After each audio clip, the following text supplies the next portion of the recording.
Assalamualaikum warahmatullahi wabarakatuh. Halo, apa kabar para teman-teman subscriber dimanapun kalian berada? Jumpa lagi dengan channel infotainment terkini.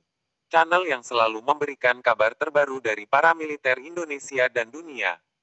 Pada kesempatan kali ini saya akan membahas tentang pentingnya memiliki kapal induk bagi sebuah angkatan laut. Kapal induk adalah salah satu kapal yang sangat penting untuk setiap angkatan laut suatu negara. Seperti Indonesia pun perlu sekali memiliki sebuah kapal induk. Apalagi Indonesia sedang menghadapi konflik di Laut Natuna. Maka dari itu Indonesia perlu memiliki kapal induk untuk menghadapi China di Laut Natuna Utara. Karena tidak hanya kapal perang saja seperti kapal perusak, kapal selam dan kapal Coast Guard. Kapal induk adalah kapal yang sangat penting sekali harus dimiliki oleh angkatan laut kita. Lalu berapa harga satu buah kapal induk untuk dibeli? Kalau kalian penasaran silakan simak video ini sampai selesai. Tapi sebelum lanjut ke video, saya ingatkan dulu buat kalian yang belum dukung channel ini. Silakan dukung channel ini dengan cara like, komen, dan subscribe. Biar channel ini semakin berkembang. Sebagai salah satu kawasan paling penting bagi banyak negara, Pasifik sudah menjadi tempat ajang pertumbuhan maupun akuisisi kapal induk bagi militer suatu negara. Kembali ke dekade lalu, di mana angkatan laut khususnya kepemilikan kapal induk sangat tidak seimbang dibandingkan negara-negara barat. Saat itu, tidak ada negara di wilayah Pasifik yang mengoperasikan kapal induk zona Jakarta mengutip dari kantor berita Antara.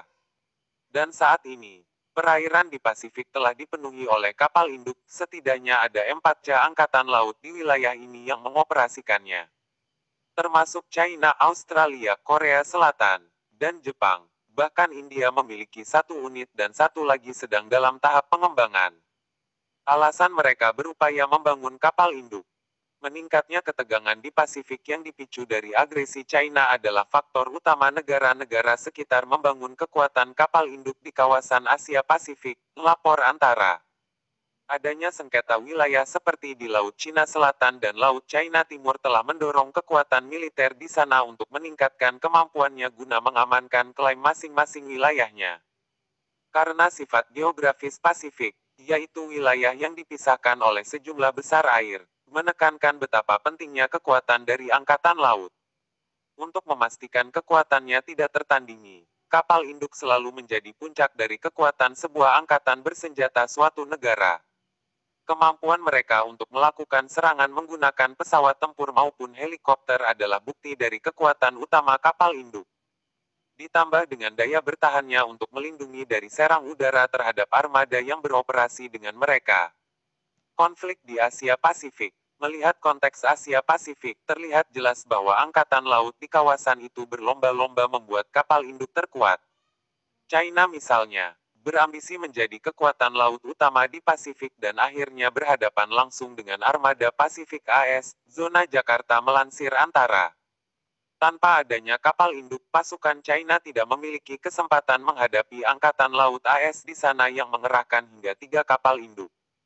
Selanjutnya, perseteruan di Laut China Selatan dan Laut China Timur yang dimulai oleh China, mendorong negara-negara sekitar membangun kapal induknya sendiri. Bagaimana dengan Indonesia?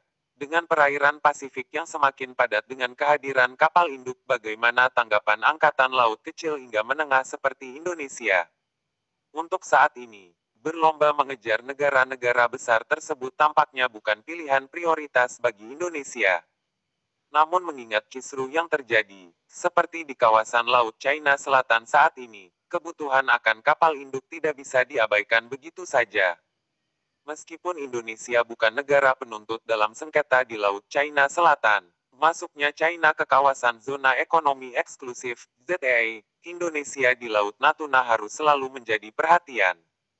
Ketidakpedulian China terhadap ZEE Indonesia semakin memperburuk ketegangan di sana. Walaupun logis di mana China adalah negara dengan kekuatan militer terkuat di Asia saat ini,